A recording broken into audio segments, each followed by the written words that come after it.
Okay, I'll have some examples here that are very similar to the work that you've seen, and I'm going to work that out in front of you and try to explain everything. So, when you're solving an equation, you can't have two x's. You always want to limit this. Now, these two are on the same side of the equal sign, so you can just literally do what it's saying. So it's saying 0.3 of these plus 0.4 of these. How many of those x's do you have? So you're going to add these two together, okay, right here. 0.3 plus 0.4 is going to give you 0.7.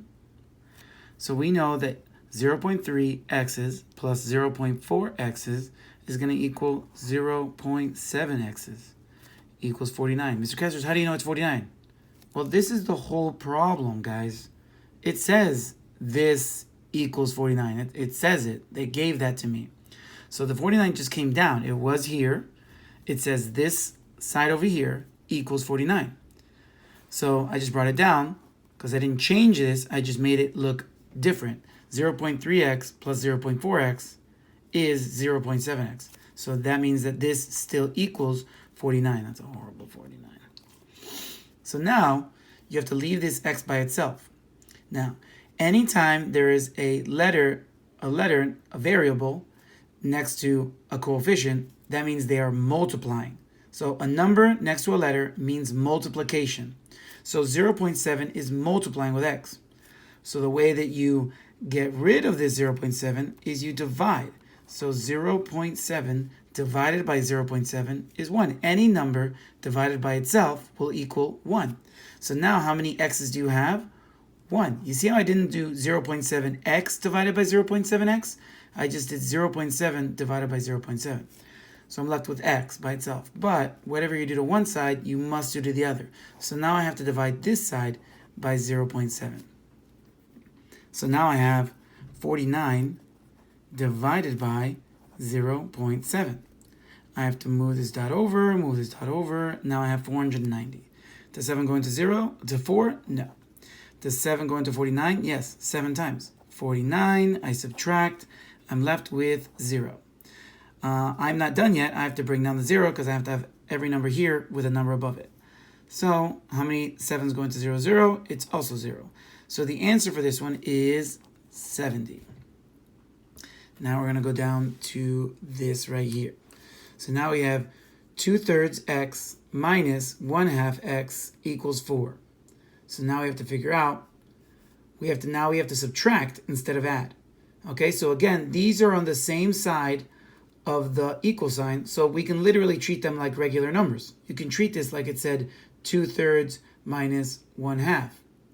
So we're going to find the common denominator, which is 12, or actually 6. So 6 over, so 4 over 6 x minus, that's going to be 6, and that's going to be 3 x equals 4. So all I did was change the common denominator. So how did a 3 become a 6? I multiplied by 2, so I did the same thing to the top.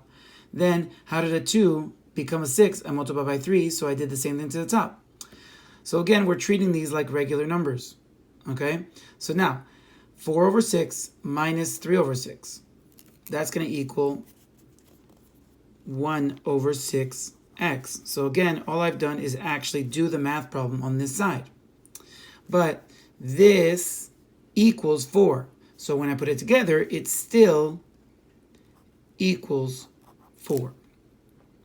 So now, this times x equals 4. So how do we get rid of this? We divide it. How do you divide something by 1/6? You do keep, change, flip. So multiplying this by its opposite, 6 over 1, is me doing keep, change, flip. Okay?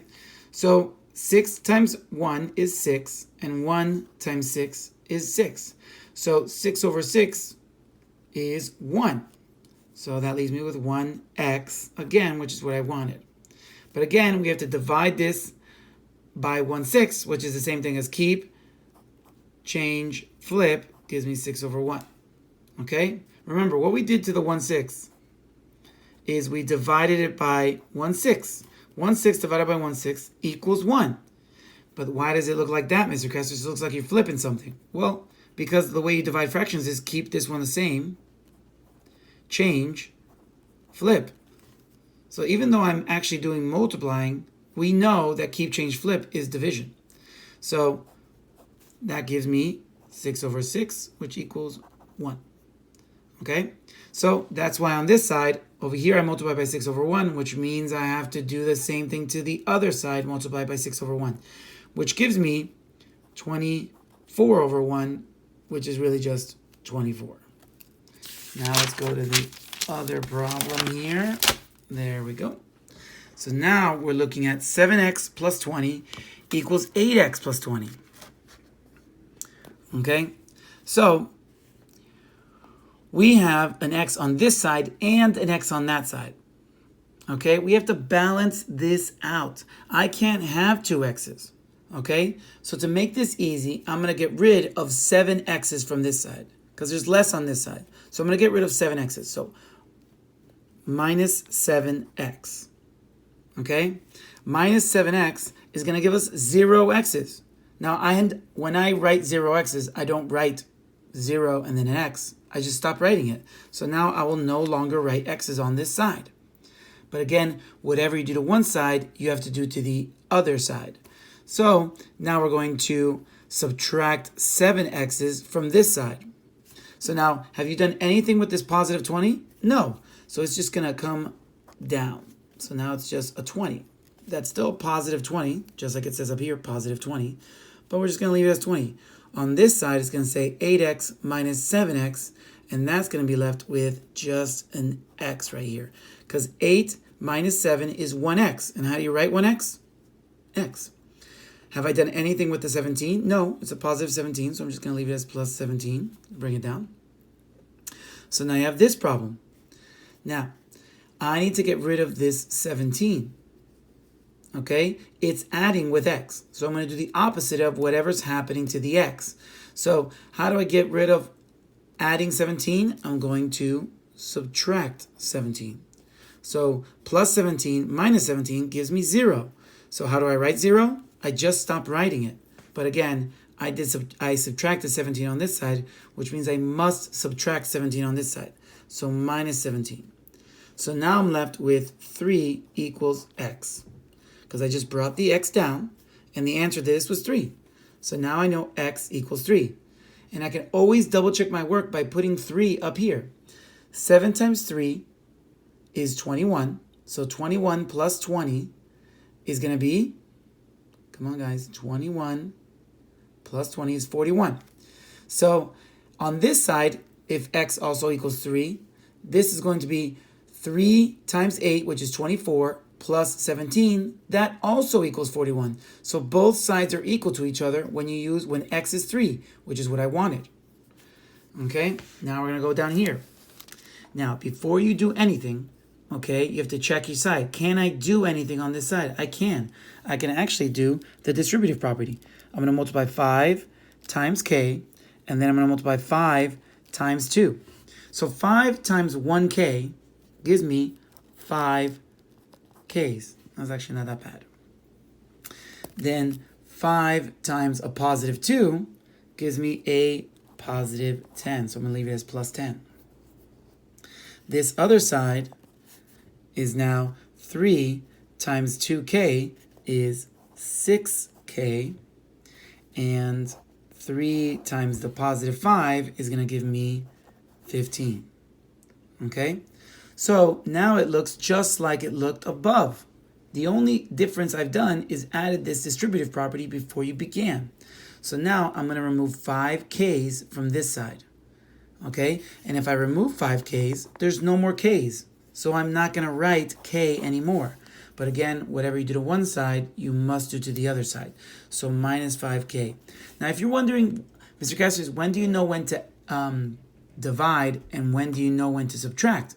Because they look the same. Here, I'm removing k's.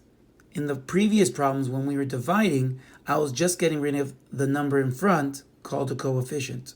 Okay? So it depends if I'm trying to get rid of the entire thing or if I'm just trying to get rid of that number when you're trying to multiply or divide.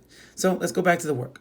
So 6k minus 5k leaves me with just k.